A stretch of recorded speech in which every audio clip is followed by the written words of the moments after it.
ত্রিপুরার একাংশ যুব সমাজ বর্তমানে নেশাগ্রস্ত অবস্থায় বাড়ি ফিরে মহিলাদের উপর অমানবিক নির্যাতন করছে। ত্রিপুরাকে নেশামুক্ত ত্রিপুরা গড়তে মুখ্যমন্ত্রী ডাক্তার মানিক সাহার করা বার্তার পরে ও একাংশ নেশা পাচারকারীরা নেশা পাচার করতে গিয়ে প্রায় প্রতিদিন পুলিশ সহ সীমান্তরক্ষী বাহিনীর জওয়ানদের হাতে ধরা পড়ছে। তাছাড়া বর্তমানে ত্রিপুরায় উদ্বেগজনক হারে বাড়ছে বাল্যবিবাহের হার। 12 থেকে 15 বছরের মধ্যে নাবালিকা মেয়েদের বিয়ের প্রবণতায় ত্রিপুরা ভারতের মধ্যে দ্বিতীয়। গ্রামীণ এলাকার পরিস্থিতি আরও ভয়াবহ। গ্রামাঞ্চলের 80%-এরও বেশি নাবালিকা মেয়ের অল্প বয়সে বিয়ে হয়ে যায়। এর প্রতিবাদে ত্রিপুরা বাল্যবিবাহ রোধ এবং ত্রিপুরা যুব সমাজকে নেশার করাল গ্রাস থেকে মুক্ত করতে ধলাই জেলা কমলপুর মরাছড়া গ্রাম থেকে এক বিক্ষোভ র্যালি বের হয় গ্রামের মহিলা স্বসহায়ক দলের উদ্যোগে। কর্মসূচি আজকে আমাদের নারীর সহিষ্ণুতা দিবস হিসাবে নারীদের উপরে যে নির্যাতন এবং নেশার বিরুদ্ধে আমরা নারীরা যুব সমাজ ধীরে ধীরে নষ্ট হচ্ছে নেশার কারণে, তার হাত থেকে যুব সমাজকে রক্ষা করা এবং আগামী দিনের শিশুদেরকে সুস্থভাবে বাঁচার জন্য আজকে আমাদের এই উদ্যোগ নেওয়া।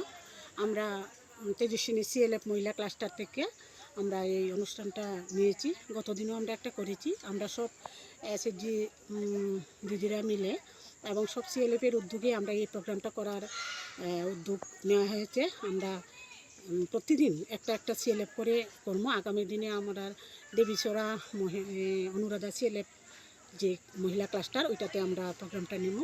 আমাদের মূল উদ্দেশ্যই হবে আগামী প্রজন্ম শিশুরা যাতে সুন্দরভাবে সমাজে বাঁচতে পারে এবং নেশামুক্ত সমাজ গড়ে ওঠে, এই দিকেই আমাদের প্রধান লক্ষ্য। এবং দিন দিন কী হচ্ছে, নেশার পরে আমাদের মহিলারা নির্যাতন হইতেছে। ওই নির্যাতন যাতে না হয় এবং আগামী দিনে আমাদের মহিলারা যাতে সসম্মানে জীবনযাপন করতে পারে, এটাই আমরা মূল উদ্দেশ্য। বাল্য বিবাহ বন্ধ করার জন্য বিভিন্ন সময় বিভিন্নভাবে বিভিন্ন কর্মসূচি করা হচ্ছে, তারপরেও কিন্তু এটা বন্ধ হচ্ছে না। কোথাও না কোথাও লুকিয়ে বা এরকমভাবে প্রশাসনকে না জেনে কিন্তু এরকম হচ্ছে। এই বিষয়টা আপনি কি বলবেন? হ্যাঁ, যদি আমরা গোচরে আসে, আমরা যদি জানি, আমরা জেন্ডার রিসোর্স পার্সন হিসাবে যখন আমরা এই খবরটা জানি, আমরা অবশ্যই এখানে গিয়া বন্ধ করার চেষ্টা করি।